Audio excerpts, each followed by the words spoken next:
أن لا إله إلا الله وحده لا شريك له وأشهد أن محمدا عبد الله ورسوله فإن أصدق الحديث كتاب الله وخير الهدي هدي محمد صلى الله عليه وسلم وشر الأمور محدثاتها فإن كل محدثة بدعة وكل بدعة ضلالة وكل ضلالة في النار أما بعد. Muslimin, muslimat rahimakumullah. Pertamanya kita merafakkan syukur pada Allah Subhanahu wa taala. Kita dapat bertemu semula setelah sekian lama.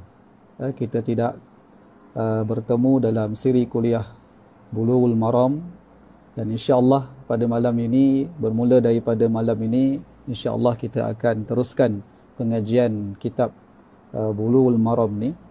Walaupun kita berada di dalam tempoh PKP 2.0, mudah-mudahan kita semua bersabar dan bertabah di atas ujian yang Allah Subhanahu wa taala hantar kepada kita, dan dengan ujian ini mudah-mudahan akan meningkatkan darajah keimanan kita di sisi Allah Subhanahu wa taala. Muslimin dan muslimat yang dirahmati oleh Allah, kita masih lagi di dalam hadis-hadis yang dihimpunkan oleh Al-Hafiz Ibnu Hajar Al-Asqalani yang meninggal pada tahun 852 Hijrah di dalam kitabnya Bulughul Maram ini, iaitu hadis-hadis yang beliau himpunkan di dalam bab Al-Mawaqit, iaitu hadis-hadis yang membicarakan tentang perihal waktu solat dan perkara-perkara yang berkaitan dengan waktu solat. Dan pada malam ini insya-Allah kita akan baca hadis yang berikutnya di dalam bab ini,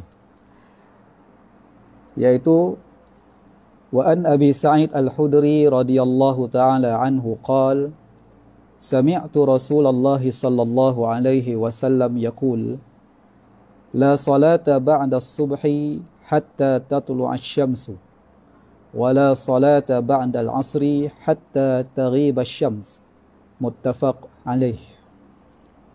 ولفظ المسلم لا صلاة بعد صلاة الفجر.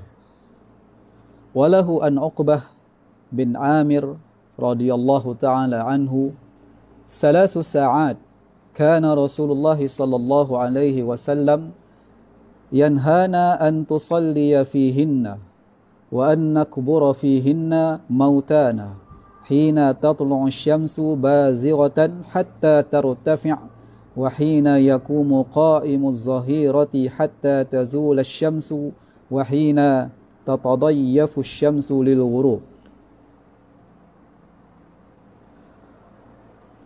والحكم الثاني عند الشافعي من حديث أبي هريرة بسند ضعيف وزاد إلا يوم الجمعة وكذا لأبي داود أن أبي قتادة نحوه. Baik.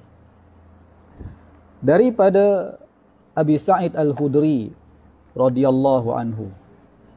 Seperti biasa kita bila melalui nama-nama rawi sahabi di dalam hadis, kita akan sentuh sedikit tentang kisah latar belakang rawi sahabi tersebut. Mudah-mudahan kita dapat mengenali sahabat-sahabat Nabi yang begitu besar jasa mereka di dalam menyampaikan dakwah Islam sehingga sampai kepada kita hari ini, dan kita dapat mengambil sedikit iktibar daripada kisah kehidupan mereka.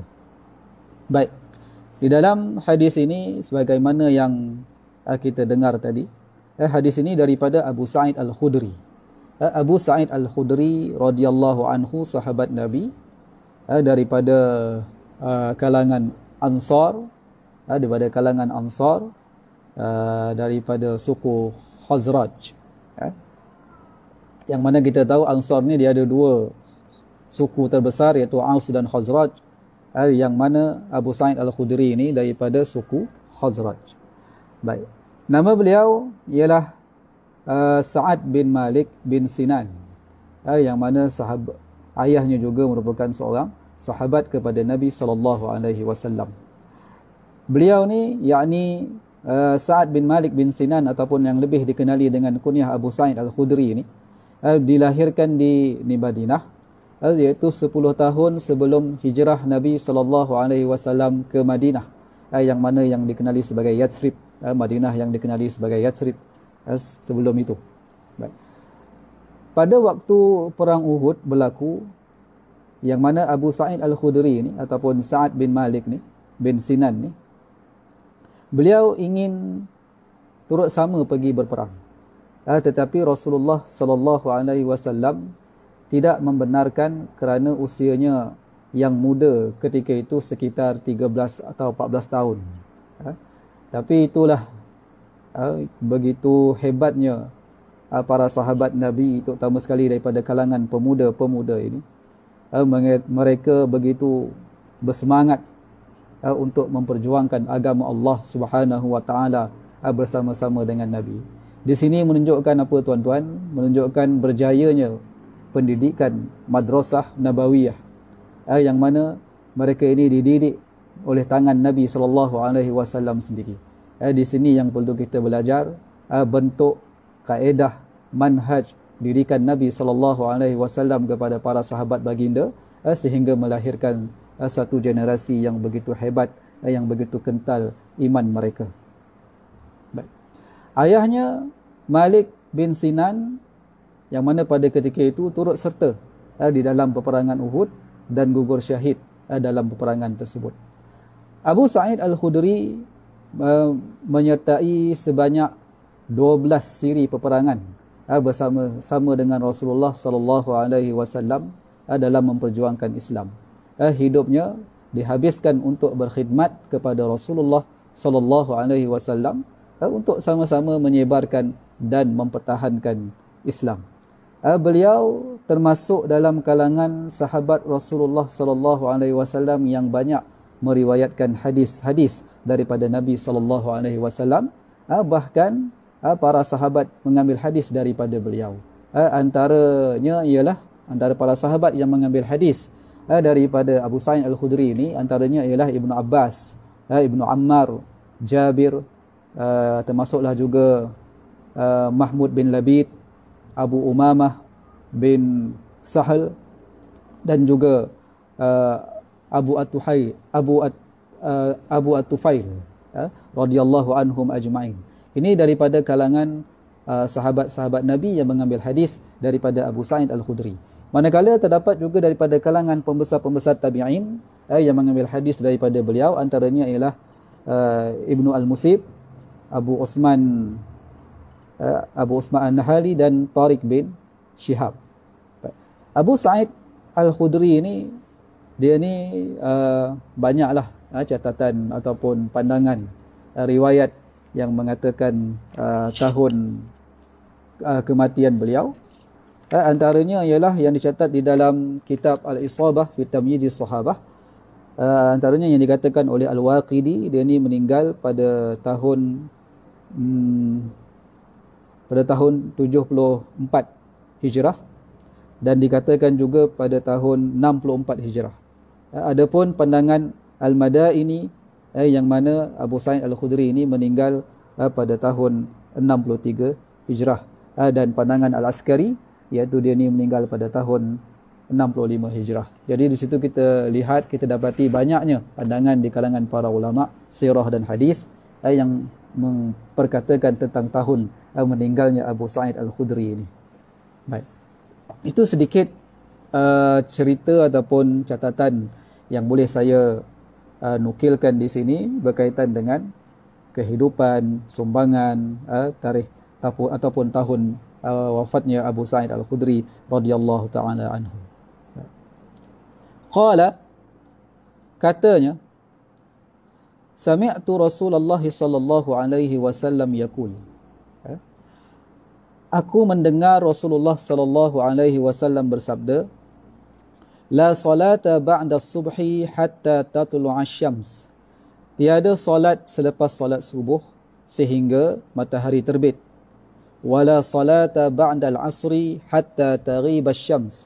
Dan tiada solat selepas solat asar sehingga matahari terbenam. Muttafaq alaih.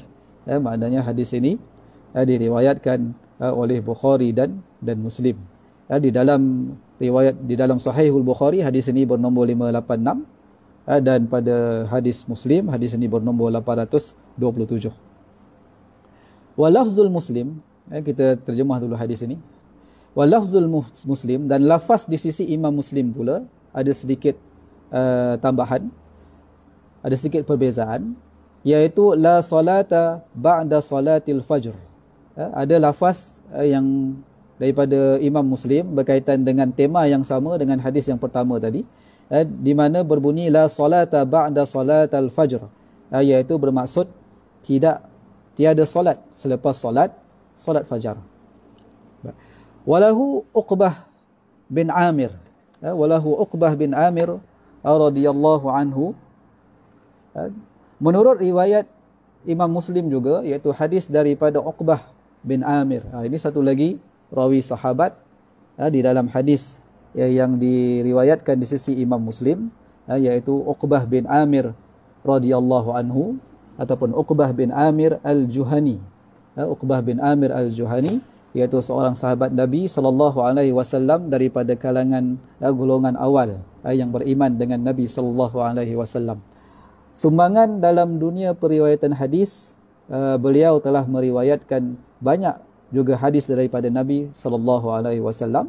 Ramailah juga dalam kalangan sahabat dan tabi'in yang telah mengambil hadis daripada beliau, antaranya termasuklah Ibnu Abbas, Abu Umamah, Jubair bin Nafir, Ba'jah bin Abdullah al-Juhani, dan Abu Idris al-Khailani. Seorang yang alim, Uqbah bin Amir ni seorang yang alim Quran, qari, ahli hadis, ahli fiqh, pakar dalam ilmu faraid, dan sastrawan Arab. Di antara orang kata cediakawan sahabat lah, bukan sahaja seorang yang bijak, seorang ilmuwan, bahkan beliau merupakan qari'ul Quran, ahli hadis, ahli fiqh, dan juga seorang sastrawan Arab. Dalam jihad, beliau mengambil bahagian dalam peperangan Uhud dan semua penglibatan ketenteraan selepas itu. Dan dia juga merupakan panglima Islam. Dia juga pernah mengetuai satu angkatan tentera. Baik. Panglima Islam pada zaman Amirul Mukminin Umar Al-Khattab radhiyallahu anhu, iaitu Abu Ubaidah Al-Jarrah, telah mengutuskan Uqbah ke Madinah untuk menyampaikan berita pembebasan Damsyik ataupun Dimashq kepada Amirul Mukminin Umar Al-Khattab ketika itu. Yang mana kemudian Amirul Mukminin Muawiyah bin Abi Sufyan pula pernah melantik Uqbah sebagai gubernur di Mesir selama 3 tahun. Balik kepada Amirul Mukminin Umar Al-Khattab, yang mana beliau ini pernah memanggil Uqbah untuk memperdengarkan bacaan Al-Quran kepada khalifah, iaitu kepada Umar. Seperti mana yang saya sebutkan tadi, beliau ini merupakan seorang qari, memiliki suara yang lunak, Jadi Umar Al-Khattab radhiyallahu anhu yang merupakan Amirul Mukminin ketika itu pernah memanggil Uqbah bin Amir Al-Juhani untuk memperdengarkan bacaan Al-Quran kepadanya, yang mana sehingga menyebabkan alunan suara Uqbah terhadap bacaan ayat-ayat Al-Quran yang dibaca olehnya itu menyebabkan tersentuh hati Sayyidina Umar yang mendengarnya, sehingga basah janggut khalifah ketika itu dengan tangisan air mata yang disebabkan bacaan Al-Quran yang dialunkan oleh Uqbah. Baik. Uqbah ini dia juga memiliki satu mushaf Al-Quran yang merupakan hasil tulisan tangannya sendiri. Hasil tulisan tangannya sendiri. Baik, dari segi kematiannya, ketika beliau ini hampir meninggal dunia di saat sakit, menunggu detik kematian, beliau telah memanggil anak-anaknya, dikumpulkan anak-anaknya, lalu dia telah berpesan kepada anaknya dengan mengatakan bahawa anak-anakku, aku melarang kalian daripada melakukan 3 perkara, maka jauhilah ketiga-tiganya. Jauhilah ketiga-tiganya. Apa yang diminta oleh Uqbah kepada anak-anaknya untuk dijauhi itu, apakah 3 perkara tersebut? Yang pertama, jangan terima hadis Nabi SAW jangan terima hadis Nabi SAW melainkan daripada orang yang siqah, melainkan daripada orang yang siqah. Siqah ni bermaksud orang yang dipercayai. Begitu ambil beratnya para sahabat Nabi SAW di dalam memastikan sesuatu hadis itu benar-benar disandarkan ataupun benar-benar datangnya daripada Rasulullah SAW. Sikap ini yang perlu ada pada kita pada hari ini, terutama sekali pada zaman hadis-hadis maudhu', hadis-hadis palsu masih lagi berluasa dibaca. Kita kena faham, kita kena mengambil iktibar daripada pesanan Uqbah kepada anak-anaknya, yang mana berpesan supaya memastikan hadis-hadis yang disandarkan kepada Nabi itu mestilah hadis-hadis yang sahih, yang diriwayatkan daripada rawi-rawi yang siqah, yang dipercayai. Itu yang pertama. Yang kedua, jangan sekali-kali berhutang, sekalipun pakaian kamu compang-camping. Maknanya jangan suka berhutang sekalipun kita hidup susah macam mana pun, sehingga nak beli pakaian baru pun tak mampu. Janganlah kita bermudah-mudah untuk berhutang. Dan yang ketiga, jangan menulis syair, sajak ataupun lagu sehingga menyebabkan hati kamu lalai, leka daripada Al-Quran. Ini pun perlu kita ambil perhatian. Hari ini kadang-kadang orang lebih suka mendengar lagu, mendengar nasyid. Maaf sebutlah, mendengar nasyid daripada membaca dan mendengar bacaan Al-Quran. Nasyid tu lagu lah, walaupun dia ialah ada baiknya. Kebanyakan lirik-lirik nasyid ni memberikan nasihat, memberikan peringatan. Tetapi kadang-kadang kita berlebih-lebih pula sehingga terabainya Al-Quran, sehingga jarangnya kita mendengar Al-Quran dan membaca Al-Quran. Kerana apa? Kerana banyak masa kita habis dilalaikan. Maaf sebut perkataan dilalaikan dengan nasyid ini. Nak dengar tu boleh, tapi jangan sampai kita leka sehingga melupakan Al-Quran yang sepatutnya menjadi halwa telinga, yang menjadi bibir kita basah mengalunkan kalimah-kalimahnya. Baik. Itulah dia 3 perkara yang dipesan oleh Uqbah bin Amir kepada anak-anaknya di saat kematiannya. Baik, kalau kita nak tengok, inilah dia tuan-tuan, puan-puan muslimin dan muslimat, kehebatan seorang sahabat Nabi yang bernama Uqbah bin Amir Al-Juhani, yang meninggal pada usia 85 tahun pada zaman pemerintahan Muawiyah bin Abi Sufyan radhiyallahu anhu.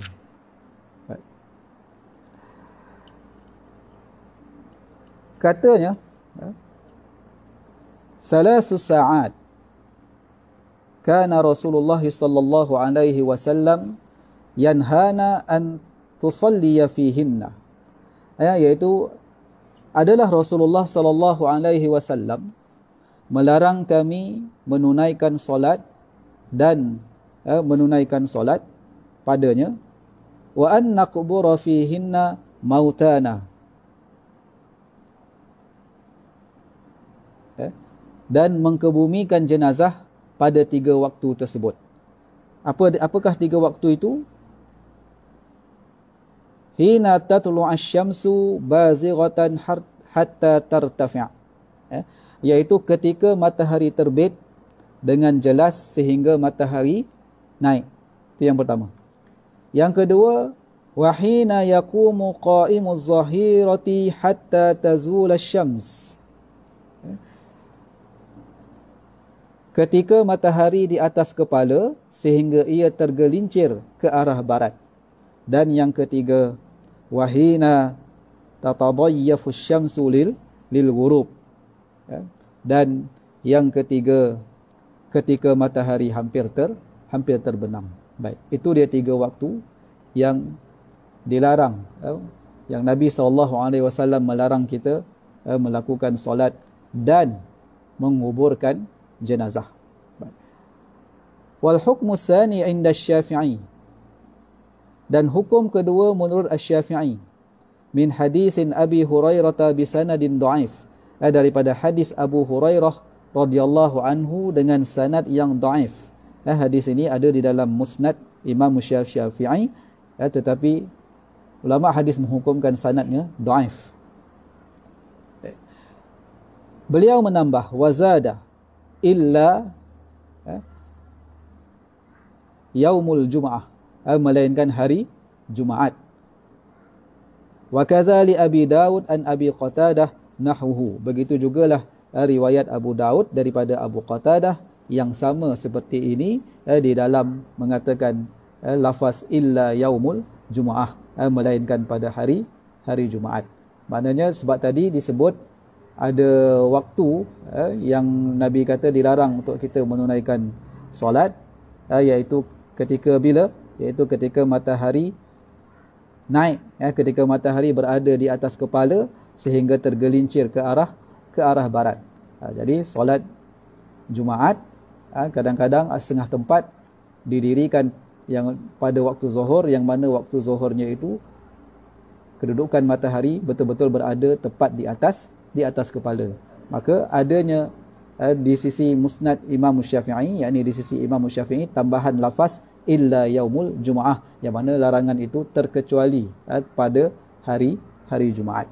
Baik, kita tengok kepada apa yang boleh kita faham daripada hadis-hadis yang kita baca pada malam ini. Baik. Hadis-hadis yang telah dibacakan tadi menjelaskan waktu yang dilarang untuk kita mengerjakan solat. Baik. Kalau kita tengok kepada lafaz yang ada pada hadis, seperti hadis yang disebut oleh Abi Sa'id Al-Khudri tadi, bila Nabi mengatakan bahawa la salata ba'da subh hatta tatlu'ash syams, sehingga akhirnya, di dalam ilmu usul fiqh, setiap la di situ ialah la nafi, la nafi. Setiap lafaz yang didahului dengan la nafiyah lil jins, di dalam ilmu usul fiqh lah, siapa yang mengajar usul fiqh dia akan nampak benda ni. Setiap lafaz nakirah, perkataan solata, solat di situ, solata di situ nakirah, tidak ada alif lam, tidak ma'rifah, yang didahului dengan la nafiyah lil jins, maka dia membawa maksud umum. Dia membawa maksud umum. Maknanya semua solat, tak kira lah apa jua jenis solat, solat qada ke, solat yang ada sebab ke, adalah dilarang pada waktu-waktu yang telah disebutkan tadi. Itu asalnya. Tetapi larangan yang umum ini, telah dikhususkan kepada hadis-hadis Nabi yang lain. Baik. Maka dengan itu terkecuali, maknanya boleh dilakukan pada terkecuali, maknanya larangan tersebut dikhususkan kepada solat sunat sahaja. Solat sunat sahaja. Berdasarkan hadis tersebut. Maknanya perkataan la salata ba'da subhi, tidak ada solat selepas menunaikan solat subuh. Tidak ada solat. Solat yang tidak didirikan selepas waktu subuh itu, selepas ditunaikan solat subuh itu, ialah solat sunat. Solat sunat. Solat sunat yang dilarang. Nanti kita akan perincikan solat sunat yang macam mana pula, yang di tengah itu. Baik. Berdasarkan hadis di atas, ataupun berdasarkan hadis yang telah diperdengarkan tadi, terdapat 5 waktu yang dilarang untuk seseorang itu menunaikan solat. Hadis Abu Sa'id Al-Khudri radhiyallahu anhu menyatakan bahawa larangan mengerjakan solat sunat selepas solat subuh hingga terbit matahari, dan selepas solat asar hingga terbenam matahari. Larangan mengerjakan solat sunat selepas solat subuh hingga terbit matahari, dan larangan menunaikan solat sunat selepas solat asar sehingga terbenam matahari. Maknanya dalam hadis Abu Sa'id Al-Khudri ini kita dapati ada 2 waktu. Ada 2 waktu yang kita tidak boleh melakukan solat sunat. Sebahagian para ulama dia mengatakan bahawa larangan ini berkaitan dengan perbuatan. Kenapa? Kerana larangan itu berkaitan dengan perbuatan seseorang setelah menunaikan solat subuh dan menunaikan solat asar. Setelah dia menunaikan solat subuh, setelah dia menunaikan solat asar, maka selepas itu baru datang larangan untuk orang tadi menunaikan solat sunat. Baik. Jadi dua waktu kita dapati daripada hadis yang diriwayatkan oleh Abu Sa'id Al-Khudri. Baik, dalam hadis yang berikutnya, yang diriwayatkan oleh Uqbah bin Amir tadi, maka didapati pula 3 lagi waktu yang dilarang untuk seseorang itu mengerjakan solat. Iaitu yang pertama, bermula terbit matahari hingga matahari naik. Bermula terbit daripada matahari, daripada waktu matahari itu terbit, sehinggalah dia naik setinggi anak panah. Sebut dalam kitab ni, setinggi anak panah, dan warna kemerah-merahan akibat daripada kesan cahaya dia yang mula terbit itu, ada warna kemerah-merahan, sehingga cahaya kemerah-merahan itu hilang. Setelah itu bolehlah kita menunaikan solat sunat. Itu yang pertama. Yang kedua, kedudukan matahari berada di tengah-tengah langit. Waktu 12 tengah hari, kalau kita nak berdasarkan kepada jam lah. Matahari dah berada di tengah-tengah langit. Itu berdasarkan tempat masing-masing. Kerana tak semestinya setengah tempat pukul 12 tengah hari matahari matahari baru berada di tengah-tengah langit. Kadang-kadang lebih awal daripada itu. Pukul 11 di setengah tempat matahari itu sudah berada di tengah-tengah langit. Maknanya bergantung kepada tempat masing-masing. Yang pentingnya kedudukan matahari berada di tengah-tengah langit hingga tergelincir ke arah barat nak masuk kepada waktu zuhur itu. Itu adalah waktu yang ditegah untuk kita melakukan solat sunat. Yang ketiga, ketika matahari berwarna kekuning-kuningan hingga terbenam secara sempurna. Dulu kita dah sebut dalam hadis berkaitan dengan waktu asar kan. Bila bermula waktu asar, bila terbenamnya waktu, bila berakhirnya waktu asar. Yang mana para ulama membahagikan waktu asar itu kepada waktu afdal, waktu mukhtar, waktu haram.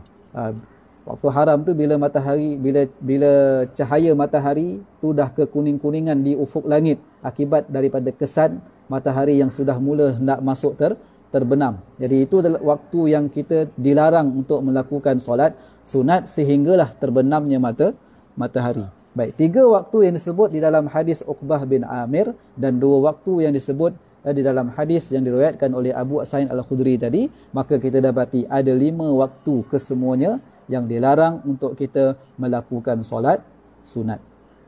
Baik.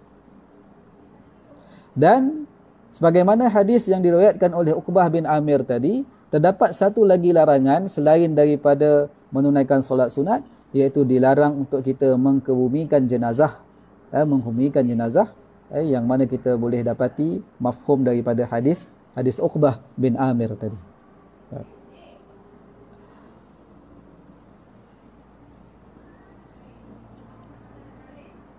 Baik.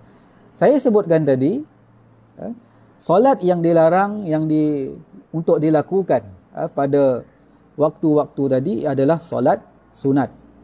Dan solat yang sengaja dilakukan pada waktu tersebut tanpa sebab. Nanti kita akan tengok pandangan para fuqaha. Pandangan para fuqaha ni berbeza sedikit bila mereka memperincikan solat sunat tadi. Ada jenis yang dibolehkan dilakukan pada waktu yang 5 tadi, dan ada solat sunat yang tidak boleh dilakukan pada 5 waktu tersebut. Baik. Yang penting sebelum kita pergi kepada itu, kita kena faham ataupun kita nak tengok sikit apa hikmah sebenarnya. Hikmah larangan ini, yang mana hikmah larangan tersebut adalah untuk menjauhkan Islam ni penyerupaan, bentuk penyerupaan dengan agama lain, dengan orang kafir, yang mana mereka ini sujud ketika matahari terbit dan ketika matahari terbenam. Kebanyakan orang kafir ini bila waktu matahari terbenam, bila waktu matahari terbit, mereka ini sujud menyembah matahari. Dan selain daripada itu juga, dulu kita pernah baca hadis yang diriwayatkan oleh Imam Muslim, yang mana Nabi mengatakan bahawa sesungguhnya matahari terbit antara dua tanduk syaitan. Nabi kata, maka ketika itu orang kafir sujud kepadanya. Ketika matahari berada di atas kepala pula, yakni ketika matahari berada di atas kepala kita pada waktu tengah hari, Yang mana ketika itu kata Nabi, neraka Jahannam sedang bergelegak, dan pintu-pintunya dibuka. Kemudian Nabi kata matahari terbenam antara dua tanduk syaitan. Jadi matahari itu terbit antara dua tanduk syaitan, maka ketika itu orang kafir sujud kepadanya, dan bila matahari berada di atas kepala, pada ketika itu pula neraka Jahannam pintu-pintunya dibuka dan panas bergelegak. Dan apabila matahari terbenam sekali lagi, dia terbenam di antara dua tanduk syaitan yang mana orang kafir sujud kepadanya. Jadi Nabi dia mahu kita ini senantiasa berbeza. Senantiasa berbeza dengan agama lain. Kerana ada hadis Nabi menyebut man tasyabaha biqaumin fahuwa minhum. Siapa yang menyerupai satu kaum, maka dia adalah daripada kalangan mereka. Ni samalah macam baru-baru ni, bila adalah setengah masyarakat kita ni yang berpakaian seperti pakaian orang menyambut Christmas. Jadi itu juga membawa ada kaitan yang sama. Larangan tersebut. Baik. Kemudian saya pergi kepada apa yang saya katakan tadi berkaitan dengan perbahasan para fuqaha yang melibatkan tentang jenis solat sunat yang macam mana. Adakah kesemua solat sunat itu ditegah dilaksanakan pada 5 waktu yang dinyatakan tadi, di antara dua hadis tadi, ataupun ada solat-solat sunat tertentu yang dibolehkan dilakukan pada 5 waktu tersebut. Ulama bersepakat mengatakan bahawa solat sunat mutlak. Solat sunat mutlak ni solat sunat yang kita buat semata-mata sunat 2 rakaat. Bukan ada sebab, bukan ada faktor, tapi kita memang nak membanyakkan amalan solat sunat kita, maka kita solat sunat 2 rakaat, ambil wudu, kemudian kita solat sunat 2 rakaat. Solat itu dinamakan sebagai solat sunat mutlak. Jangan tanya pula lafaz niat ni apa ustaz? Nanti jenuh pula kita nak mereka lafaznya usolli sunnatal mutlak apa-apa kan. Solat sunat mutlak. Solat sunat mutlak yang sebegini adalah dilarang. Para ulama bersepakat mengatakan bahawa solat sunat mutlak yang dilaksanakan pada 5 waktu tersebut adalah tidak sah. Ghairu munaqid, tidak sah, kerana waktu tersebut adalah waktu haram dilakukan solat sunat mutlak. Namun begitu mereka, yakni para fuqaha, berselisih pendapat mengenai keharusan mengerjakan solat bersebab. Mengerjakan solat sunat yang ada sebab. Seperti apa? Solat sunat tahiyatul masjid. Kenapa kita solat sunat tahiyatul masjid? Sebab kita masuk masjid. Jadi ada sebab. Kenapa kita melakukan solat sunat wudu? Sebab kita baru selesai ambil wudu. Ada sebab. Jadi para ulama ataupun para fuqaha berselisih pandangan tentang jenis solat sunat yang macam ini, sama ada dibenarkan ataupun tidak dilakukan pada 5 waktu yang dinyatakan tadi. 3 imam mazhab, iaitu Imam Ahmad, Imam Abu Hanifah dan Imam Malik, menyatakan bahawa tidak harus mengerjakan solat sunat pada waktu tersebut. Solat sunat yang bersebab ini pada waktu tersebut secara mutlak. Secara mutlak. Maknanya bagi 3 imam ini, tak kiralah solat tu solat sunat mutlak ke, solat sunat bersebab ke, maka tidak dibenarkan dilakukan solat sunat ini pada 5 waktu yang dinyatakan oleh hadis tadi.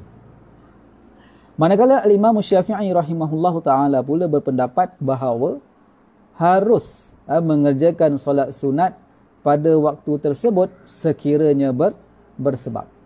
Sekiranya bersebab. Kalau solat sunat tu kita lakukan dengan ada sebab, sebab itu menyebabkan kita disunatkan untuk solat, maka tidak salah untuk kita melakukan solat tersebut pada waktu yang 5 tadi. Contohnya apa? Dia dah solat asar dekat masjid, satu masjid. Kemudian dia pun pergilah, keluar meneruskan perjalanan dia.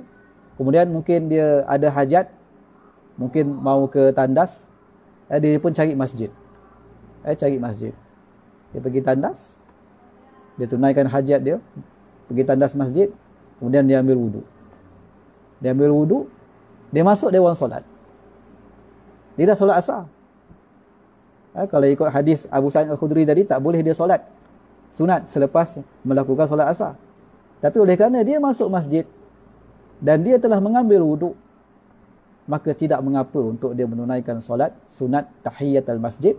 Kenapa? Kerana sebab dia masuk masjid, ataupun dia solat sunat wudu kerana dia baru mengambil wudu. Ini yang dimaksudkan solat sunat yang dibuat kerana ada sebab. Di dalam kaedah yang disebut oleh Imam Syafi'i, zatus sabab mutaqaddim as-solah.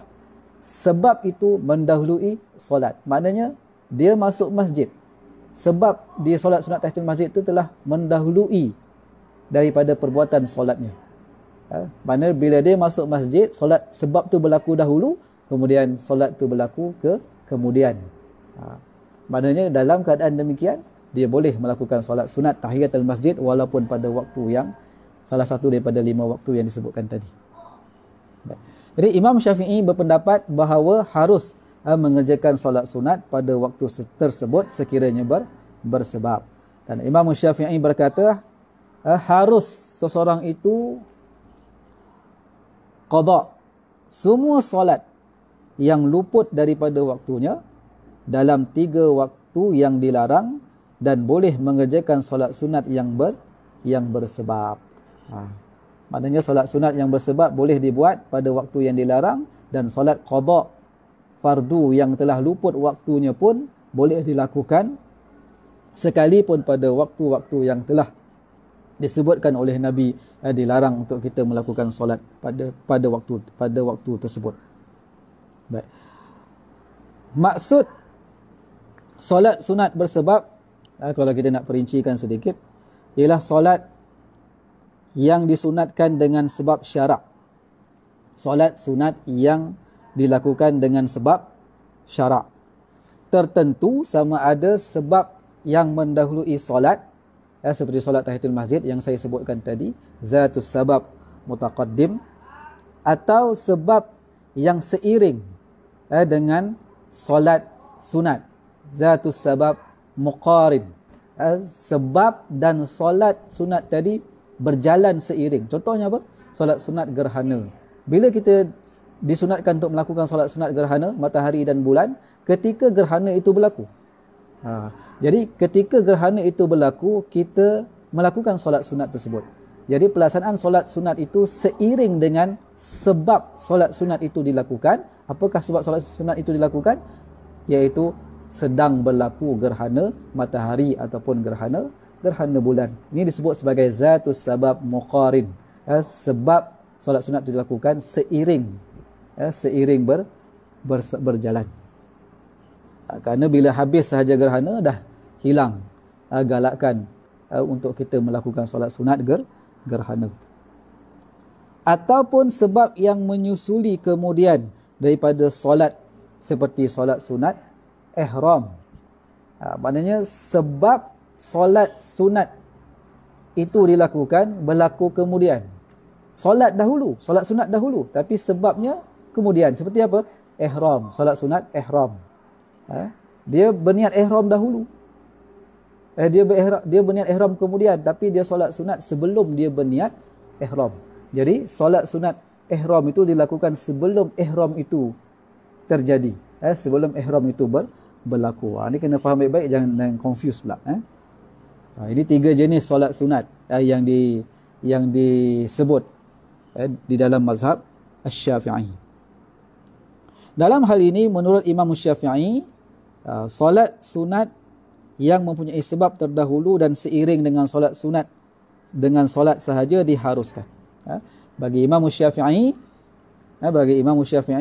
hanya solat sunat yang sebabnya mendahului solat dan sebabnya seiring dengan solat dibenarkan untuk dilakukan pada waktu yang dilarang. Ataupun ada pun solat sunat yang mana sebabnya berlaku kemudian, solatnya berlaku dahulu, itu dibenarkan. Jadi seperti apa? Solat sunat ihram tadi tidak dibenarkan kerana ihram tadi berlaku kemudian, solat ni dilakukan dahulu. Termasuklah juga solat sunat musafir. Orang melakukan solat sunat musafir kerana apa? Kerana dia hendak keluar pergi bermusafir. Tapi bila dia nak bermusafir selepas dia menunaikan solat asar, ataupun dia nak bermusafir ketika matahari terbit ataupun ketika matahari tenggelam, pada ketika itu tidak boleh dia melakukan solat sunat musafir. Kerana apa? Kerana sebab solat sunat tersebut berlaku kemudian. Apa dimaksudkan berlaku kemudian? Dia solat dahulu, kemudian baru dia melakukan perkara yang menyebabkan untuk dia solat sunat tadi. Itu tidak boleh. Ini yang dinyatakan oleh Al-Imam Asy-Syafi'i rahimahullahu ta'ala. Baik. Tapi tuan-tuan, hanya ada satu masjid sahaja. Tidak kira apa jua, bila waktunya, apa jua solat yang dilakukan, solat sunat jenis apa, mutlak ke, ada sebab ke, sebabnya dahulu ke, sebabnya seiring dengan solat ke, sebabnya kemudian ke, boleh dilakukan. Walaupun pada waktu 5 waktu yang dilarang tadi. Hanya satu masjid sahaja, iaitu ketika kita berada di Masjidil Haram. Ketika kita berada di Masjidil Haram, kita boleh solat sunat pada semua waktu, tak kira waktu. Ini jelas dalam hadis Nabi SAW, iaitu daripada Jubair bin Mut'aim radhiyallahu anhu. Nanti kita akan pergi kepada hadis ini nanti, yang mana Rasulullah SAW menyatakan bahawa, wahai Bani Abdul Manaf, jangan kamu melarang seseorang pun untuk melakukan tawaf di Baitullah ini dan solat pada bila-bila masa, sama ada malam ataupun siang. Jadi ini merupakan khususiat, keistimewaan yang hanya berlaku pada Masjidil Haram sahaja. Masjid Nabi pun tak ada. Masjid Al-Aqsa pun tak ada. Masjid Putra lagi lah. Tak termasuk. Jika diperhatikan hadis yang melarang mengerjakan solat sunat selepas asar dan subuh, kalau kita kembali kepada hadis tadi, jika kita perhatikan hadis yang melarang mengerjakan solat sunat selepas asar dan subuh, hadis itu lafaznya adalah umum. Hadis itu lafaznya umum. Berkaitan masalah ini, terdapat beberapa solat yang terkeluar atau terkecuali daripada larangan umum tersebut kerana ada petunjuk daripada Nabi SAW yang menyatakan hal tersebut. Dalam ilmu usul fiqh, hal ini disebut sebagai amut takhsis. Amut takhsis, larangan yang umum yang telah dikhususkan pada yang telah dikhususkan, maknanya dengan sebab pengkhususan itu ada jenis-jenis solat yang dikecualikan daripada larangan yang umum tadi, sehingga ianya boleh dilakukan walaupun pada waktu yang dilarang. Baik. Yang pertama antaranya ialah mengulangi solat fardu secara bersendirian. Ini terdapat dalam hadis yang diriwayatkan oleh Imam Ahmad, Abu Daud dan An-Nasa'i, juga Tirmizi dan Ibnu Majah. Itu yang pertama. Yang kedua, mengqadha solat sunat subuh. Mengqadha solat sunat subuh selepas subuh. Kerana ada hadis sahih yang diriwayatkan oleh Ibnu Majah daripada Abu Hurairah radhiyallahu anhu. Maknanya hadis Abu Hurairah yang diriwayatkan oleh Ibnu Majah ini telah mengeluarkan untuk seseorang itu, bagi membolehkan dia untuk mengqadha solat sunat subuh yang tertinggal, yang tidak dapat dilakukan selepas menunaikan solat subuh. Jadi kalau kita tengok, kalau kita nampak seseorang ataupun beberapa orang lepas solat subuh bersama-sama dengan kita berjemaah, dia bangun solat 2 rakaat. Jangan kita terus hukum dia ni tak faham hadis dan sebagainya. Yang mana kita kata apalah ni tak faham, Nabi dah larang menunaikan sebarang solat sunat selepas solat subuh. Mana kita tahu dia ketika itu sedang melakukan qadha solat sunat qabliyah subuh, ataupun mungkin dia juga telah dia melakukan qada solat fardu yang telah luput waktunya. Itu yang kedua. Yang ketiga, dibolehkan bagi seseorang untuk mengqada solat sunat zuhur selepas asar berdasarkan hadis sahih, berdasarkan hadis sahih yang diriwayatkan oleh Bukhari dan Muslim daripada Ummu Salamah. Jadi minta maaf tuan-tuan kalau terjemahan saya ni tak mungkin tak berapa tersusun bahasanya, kerana kita terjemah terus ni daripada Arab. Iaitu mengqada solat sunat zuhur selepas asar berdasarkan adanya hadis sahih yang diriwayatkan oleh Bukhari dan Muslim daripada Ummu Salamah. Baik, yang keempat, mengerjakan solat sunat tahiyatul masjid berdasarkan hadis yang diriwayatkan oleh Bukhari dan Muslim daripada Abu Qatadah. Yang kelima, mengqada solat yang telah luput berdasarkan hadis sahih riwayat Bukhari dan Muslim daripada Anas radhiyallahu anhu.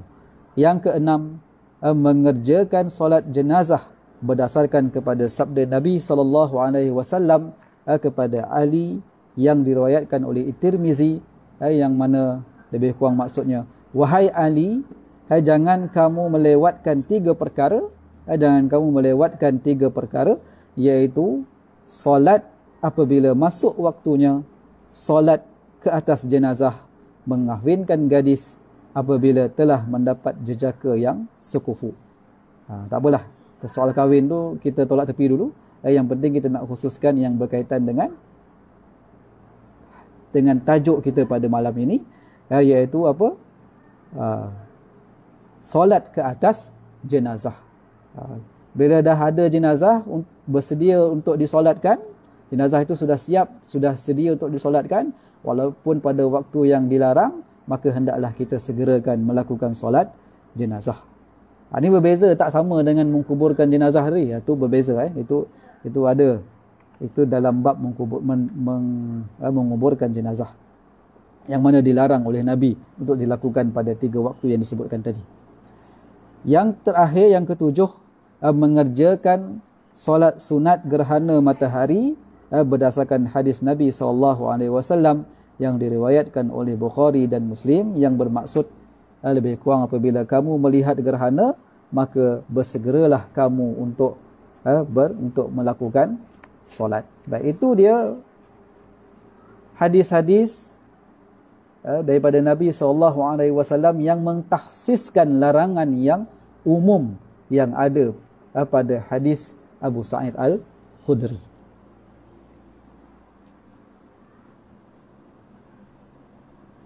Termasuklah juga tadi keharusan untuk mengerjakan solat sunat wudu berdasarkan hadis yang diriwayatkan oleh Bukhari dan Muslim daripada Abu Hurairah radhiyallahu anhu. Adapun yang berkaitan dengan solat Jumaat, Imam Abu Hanifah dan Imam Syafi'i membolehkan solat Jumaat dilakukan ketika matahari berada di atas kepala. Itu pandangan Imam Abu Hanifah dan Imam Syafi'i rahimahumallahu ta'ala. Kenapa? Sebagaimana yang saya sebutkan tadi, lain negara lain dia punya tempat terbit matahari. Imam Malik pula tidak mengharuskannya. Untuk seseorang ataupun untuk sekumpulan orang menunaikan solat Jumaat ketika matahari berada tepat di atas kepala. Dalam hal ini Imam Ahmad berpendapat pendapat Abu Hanifah dan Asy-Syafi'i adalah lebih tepat. Maknanya Imam Ahmad bin Hanbal dia lebih cenderung dengan pandangan Abu Hanifah dan Imam Asy-Syafi'i. Jadi muslimin dan muslimat yang dirahmati oleh Allah,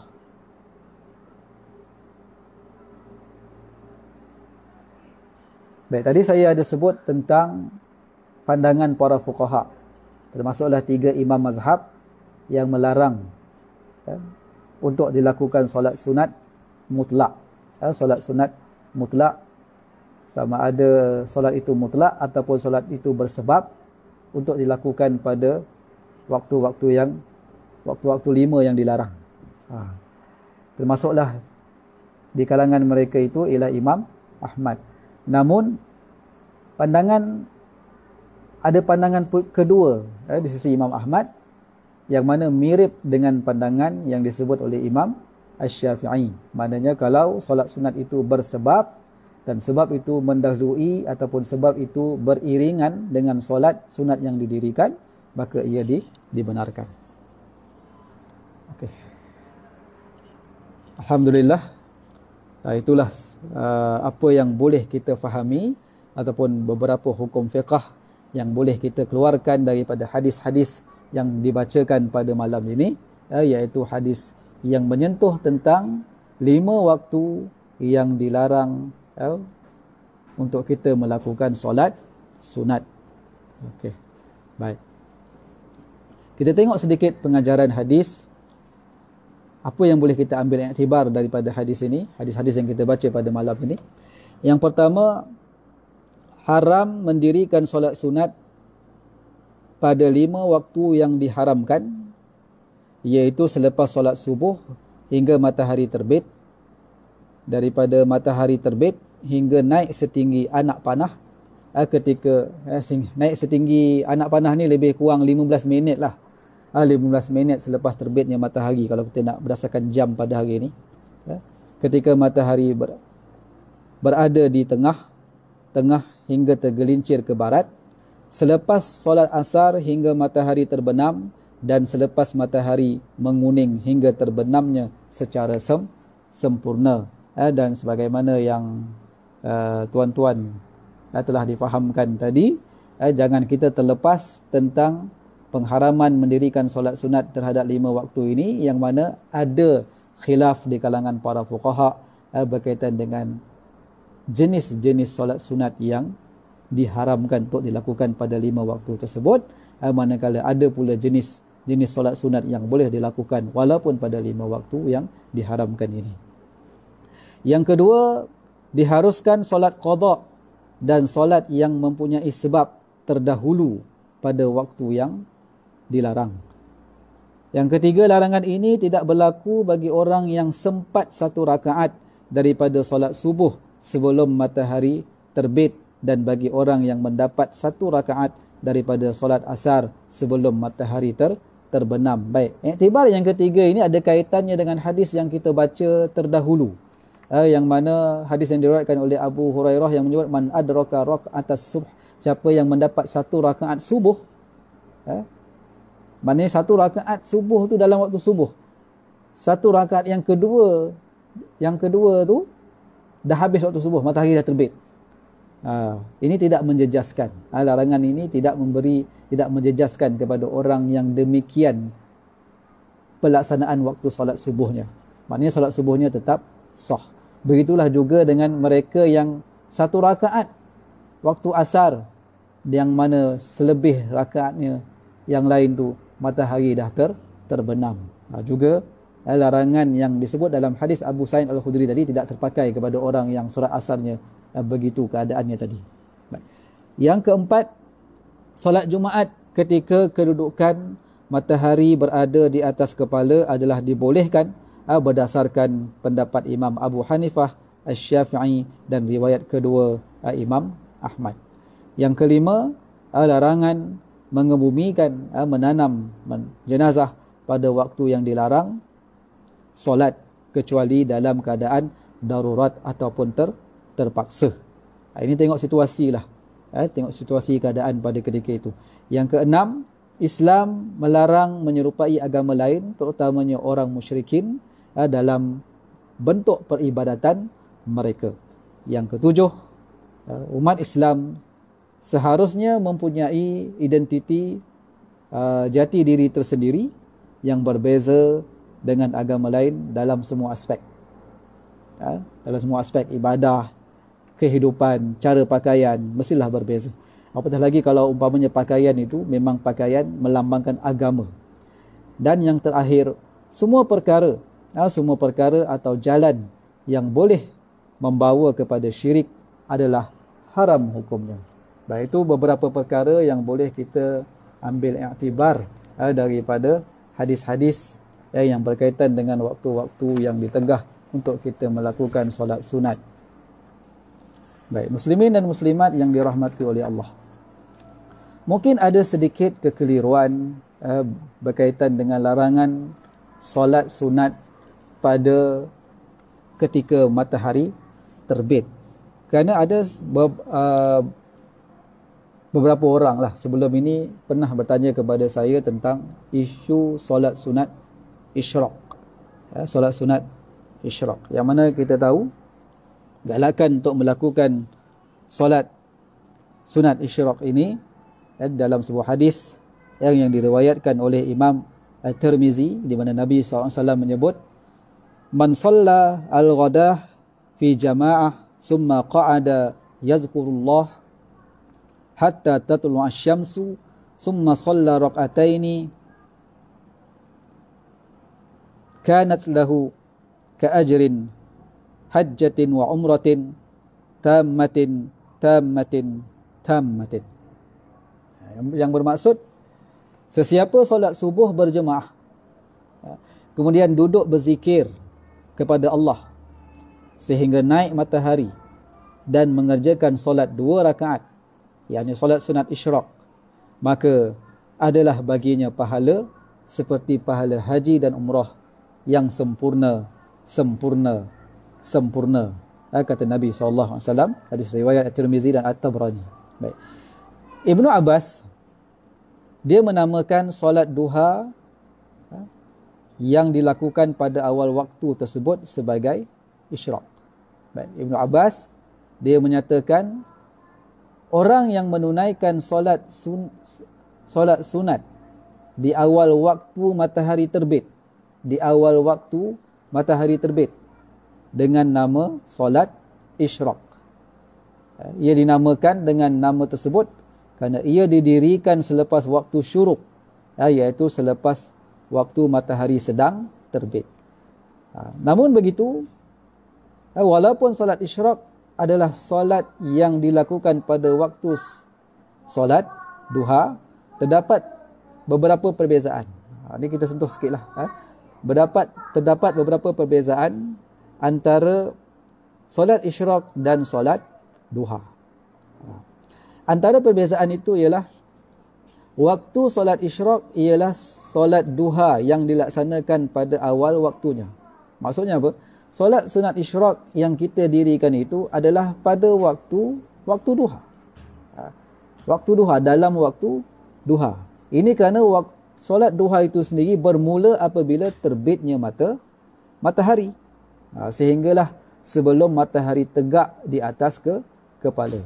Dan justru itu solat isyraq bermula setelah matahari naik pada kadar segalah. Solat isyraq itu bermula bila? Pada setelah matahari naik, bukan pada matahari naik. Ini kena faham betul. Solat sunat isyraq itu bermula bila waktunya? Setelah matahari naik, bukan ketika matahari naik. Dan setelah matahari naik itu sehinggalah pada kadar segalah. Maknanya lebih kurang 1.5 meter ataupun lebih kurang kira-kira 12 hingga 15 minit selepas matahari terbit, bukan sejurus matahari terbit. Dia bermula selepas matahari terbit, lebih kurang 12 hingga 15 minit daripada waktu matahari terbit. Maknanya kalau matahari terbit pukul 7:12 minit, 7:15 minit, baru kita menunaikan solat sunat isyraq, ataupun terus juga boleh kita menunaikan solat sunat duha. Di samping itu, untuk mendapatkan fadilat solat isyraq yang disebutkan dalam hadis Nabi tadi, mendapat fadilat sunat isyraq, solat sunat isyraq, apa dia? Seperti pahala haji dan umrah yang sempurna kata Nabi. Untuk mendapatkan kelebihan itu, seseorang itu bila nak melakukan solat sunat isyraq, dia kenalah pastikan dirinya menunaikan solat subuh secara berjemaah. Kenapa Nabi sebut dalam hadis tadi, man salatal ghadah fi jamaah, siapa yang solat subuh secara berjemaah, hendaklah dia pastikan dia solat subuh berjemaah di masjid, bukan di rumah. di masjid, dan hendaklah dia kekal duduk berzikir selepas selesai solat subuh tersebut, dan kemudian dia tunggu matahari terbit, dan setelah itu barulah dia menunaikan solat sunat isyraq 2 rakaat, barulah dia boleh dikatakan orang yang mendapat kelebihan menunaikan haji ataupun umrah secara sempurna. Ini kena faham. Bukan solat subuh sendiri-sendiri kat rumah, lepas tu duduk dekat tikar sejadah tunggu sampai matahari terbit, kemudian lepas tu buat solat sunat isyraq 2 rakaat, dia pun rasa dia dapat dah pahala haji dan umrah. Sebaliknya, Nabi telah menyatakan syarat untuk mendapatkan kelebihan tersebut, mestilah dia menunaikan solat subuh berjemaah di masjid.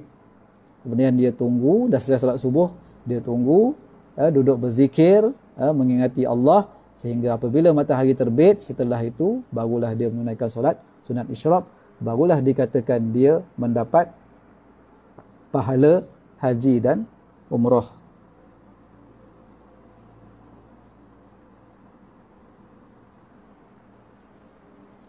Baik. Seterusnya, waktu solat duha bermula daripada terbitnya matahari, yakni selepas waktu syuruk sehingga sebelum tergelincir matahari. Itu waktu solat duha lah. Manakala waktu terbaik solat duha ialah ketika pasir menjadi panas disebabkan matahari sudah mulai terpancar terik. Dia ada waktu, walaupun kita boleh menunaikan solat duha ini di awal waktunya, tetapi ada waktu terbaik. Macam solat fardu jugalah yang telah kita sebut sebelum ini, ada waktu mukhtar, waktu afdal, waktu utama. Begitu juga dengan solat duha, ada waktu yang lebih utama untuk kita menunaikannya, iaitu ketika disebut pasir sudah menjadi panas. Kenapa pasir menjadi panas? Kerana disebabkan pada ketika itu cahaya matahari sudah mula terpancar terik. Maknanya dalam pukul 10:30 pagi, pukul 11, bolehlah kita menunaikan solat sunat duha. Itulah waktu yang terbaik. Tapi kalau kita tahu pukul 10 pagi kita ada meeting, ada mesyuarat, kita dikehendaki datang awal, maka tak apalah, kita solatlah sunat duha di awal daripada waktu tersebut, pukul 9 pagi, supaya apa? Supaya waktu yang lebih, supaya mesyuarat yang merupakan tanggungjawab kita itu dapat dilaksanakan dengan sempurna. Manakala solat duha tu sunat sahaja. Baik. Antara perbezaan lain antara solat duha dan solat isyraq pula ialah solat duha boleh dilakukan dengan 2 rakaat paling sedikit, namun dia juga boleh dilakukan sebanyak 4 rakaat, 6, 8 dan paling banyak 12 rakaat. Manakala solat sunat isyraq boleh hanya dilakukan sebanyak 2 rakaat. Baik. Solat sunat isyraq tidak boleh diqada kalau sudah luput waktunya. Jika ia dikerjakan selepas dari waktu solat isyraq, maka ia dikira sebagai solat duha dan bukan solat isyraq. Jadi muslimin dan muslimat yang dirahmati oleh Allah, jangan kita terkeliru lagi selepas ini. Jangan kita menunaikan solat sunat isyraq ketika matahari itu sedang terbit, tetapi tunggulah setelah matahari itu terbit dalam tempoh 12 ataupun 15 minit, barulah kita menunaikan solat sunat isyraq. Jadi muslimin dan muslimat yang dirahmati oleh Allah, cukuplah sekadar itu. Saya berhenti setakat ini dan kita akan sambung insya-Allah pada minggu hadapan pada hadis yang berikutnya. Mudah-mudahan kita sentiasa mendapat kebaikan dan petunjuk daripada baginda Rasulullah sallallahu alaihi wasallam. Walaupun baginda telah tiada, namun kita masih lagi boleh mendapat petunjuknya dengan mendalami hadis-hadis baginda sallallahu alaihi wasallam. Aqulu qali hadza astaghfirullahal azim li wa lakum wa lisairil muslimin wal muslimat min kulli dhanbin wa khati'ah fastaghfiruhu wa tubu ilaihi innahu kana ghaffara. Assalamualaikum warahmatullahi wabarakatuh.